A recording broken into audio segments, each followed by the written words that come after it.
Straight up, Dirk, do you think he's rattled? There was a pre-match interview which he gave with the same reporter he lost his cool with a couple of months ago. Not sure you remember it, but this time around he started saying, "Do I ask you if you think you're the best sports commentator in the world?" This is not the Klopp we've become used to seeing. He does look a bit frazzled. He does look a bit annoyed, a bit spiky. Do you think so?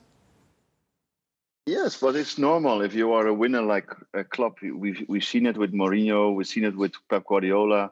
If these kind of managers are not winning and they are used to win more games than they lose, of course you get a bit of a reaction. And I'm happy, quite happy with that, because if everyone is okay with losing game, then we wouldn't watch these kind of games. So of course he's not really happy about this situation. But I agree with him. A lot of things, because to be fair, Manchester City didn't have any shot on target the first half, so that's a big compliment for the Liverpool team. Only they couldn't continue it into the second half, and I was just wondering why Klopp was changing the system slightly, because so far he was controlling the game, and he just had to wait for the chances the second half. But at the other end, Pep Guardiola made some changes in the tactic as well, and they put pressure much stronger forward than they did the first half, and that paid off as well. But the thing is that we've seen situations in the past where managers are acting different. Kevin Keegan, I would love it when he was at Newcastle.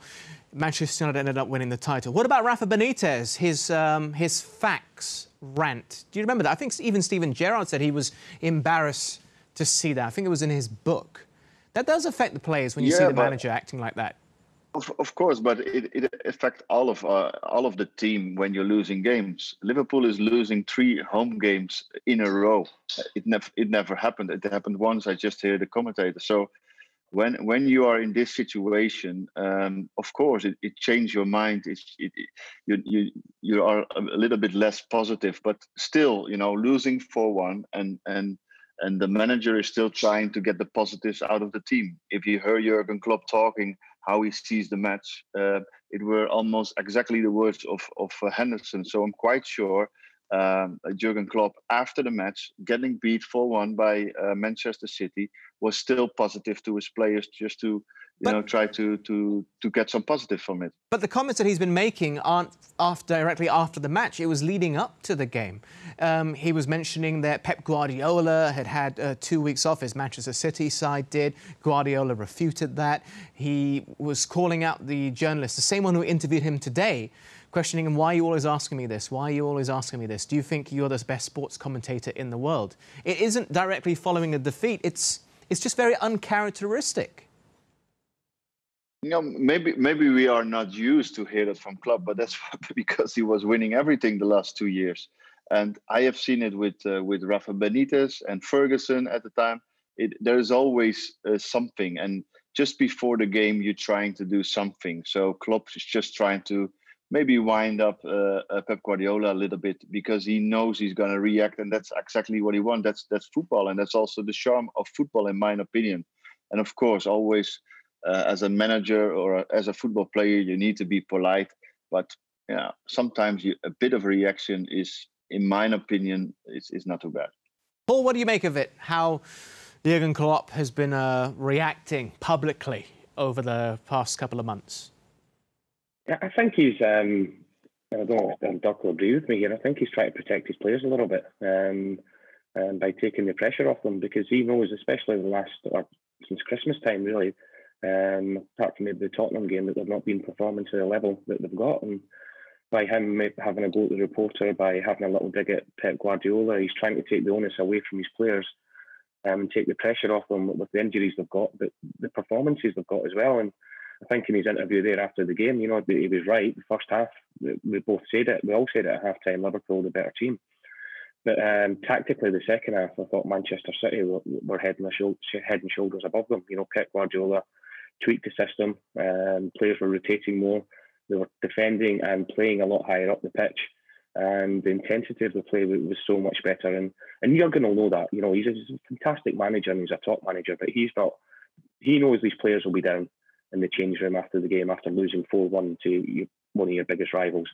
So he's come out and would have told the players to keep going, but trying to keep their spirits up as well. And I think I've seen that in the interview there, that saying that there was one or two mistakes that changed the game. Yes, there were, by Alisson, uncharacteristic, as we've said. But the second half, Manchester City were by far the best football team and looked a lot more threatening, and looked as if they had they knew Liverpool were there for the taking and they went for it. But I don't think second half, tactically, Liverpool didn't change that much. And they were just happy, I felt, keeping it at 0-0 and then at 1-0, whereas Manchester City went for the jugular and wanted to do it. And that interview again afterwards, I think, is maybe to take the pressure off the players a little bit, because the first 11 that he's got, Dirk spoke before about the players that he's got on the bench, there's no real quality there. So Jurgen, the next few weeks, he's going to need that group of players to really perform for them. So he's going to do everything he can to try and take the pressure away from them. OK, we talked about the squad depth, and yes, he has been beset by injuries, but there's still some strange decisions that have been made by Jurgen Klopp throughout the course of the season. I think back to the final Champions League group game against FC Midtjylland, and for those that don't remember, Liverpool had already qualified for the knockout stages of the Champions League. They already finished top of the group. It's the match where Diogo Jota got injured, and it was still a pretty strong lineup.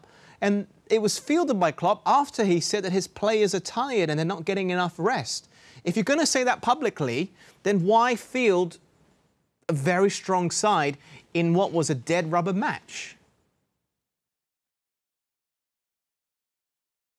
Yeah, no, that's always the question. But we try to judge as much as we can from the outside. But you don't always have the knowledge what's happening inside. And sometimes you want to have players keep going in the form of Diogo Jota, who was doing really well before his injury. Maybe you like to let him play games. Maybe you like to play him for an hour, because when a player plays an hour, it's almost the same like a training session. So you don't always have the knowledge from outside what's happening on the inside. But yeah, sometimes, of course, I also have the question, maybe you can rest a few players. I thought it was the cup game against Aston Villa, when Aston Villa was playing with young players. Also, he was playing with a strong side, and you think, why he's doing that? So hopefully the journalists can ask him those questions next time, so we get an answer about that.